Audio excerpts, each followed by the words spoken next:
Hello everyone, today we're going to talk about the Mogu and if they could be an allied race. First I'll cover the lore, speculate on if and how they could be recruited, and what class they could be. The Mogu were one of the many races that was created by the Titans and Keepers against the Old Gods. Forged by Keeper Ra, they were cunning, obedient, and strong, both physically and magically. But, afflicted by the curse of flesh, they became proud and hateful. They now value strength above all else. Their leader isn't chosen by the people, nor by a right of blood.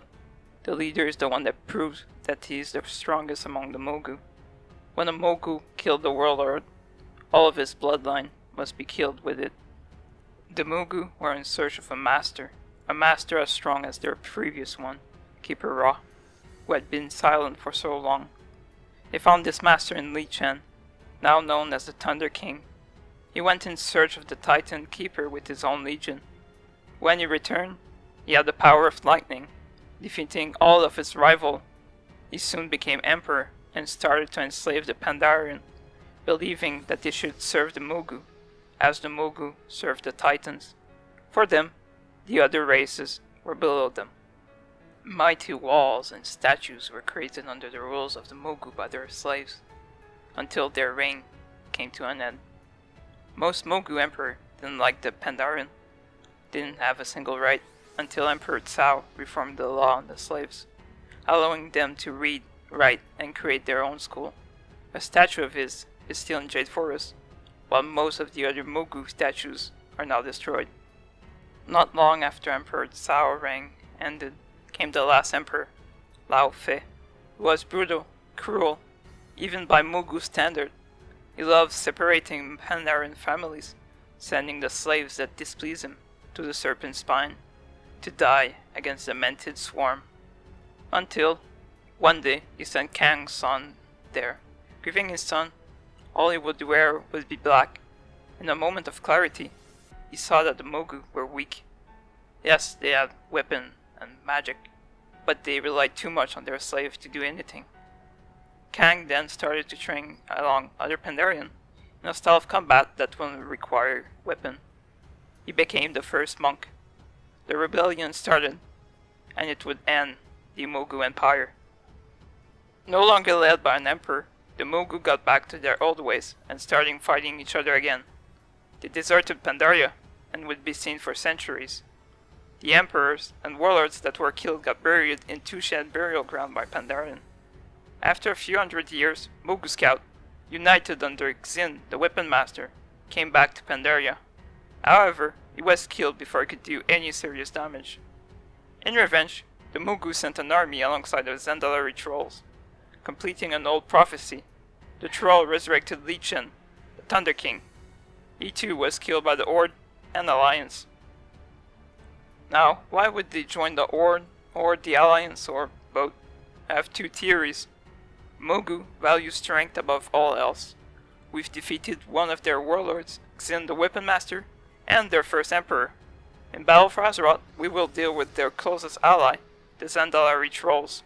We might not convince them at first, but if we show that both the Horde and Alliance are stronger than the Zandalari, even though the Zandalari will eventually join the Horde, and we could have a scenario where we would be in a tournament of some sort against Mogu to prove our word. Maybe it would be enough to convince them. My second theory is that a model of Radan without wounds got data mined a few patches ago and didn't get used. Some Mogu could be serving him, plus the combined might of the Horde and Alliance showing in the past that we are strong. Although he was injured, he's still a very strong Titan Keeper, and we still managed to defeat him. The Mogu would be neutral in that case. Some, if not most, Pandaren might be against this, but the slavery happened a few hundred years ago. The Pandaren are pretty forgiving in nature, plus it would get rid of one of their major threats. They could focus more on the Mantids and the Sorok invasion. I think it would be possible that we get them.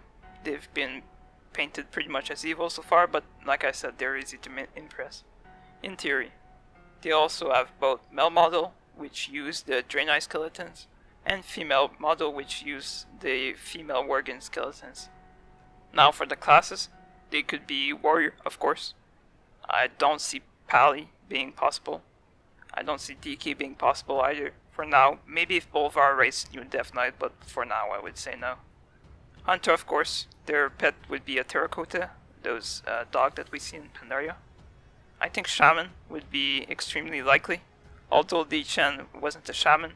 It's pretty close, so it wouldn't be far-fetched. I doubt Rogue. Mogu don't seem to be very subtle, but I could be wrong. I don't think Druid would be possible. Mogu don't seem to be concerned by nature at all. Monks are possible.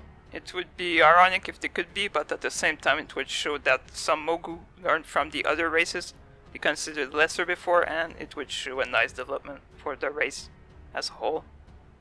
No Demon Hunter Mogu. Sorry.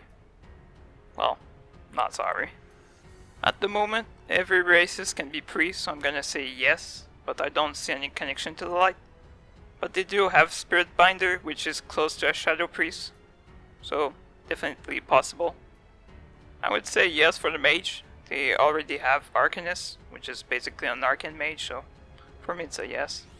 And finally, Warlocks. This one is a 50-50.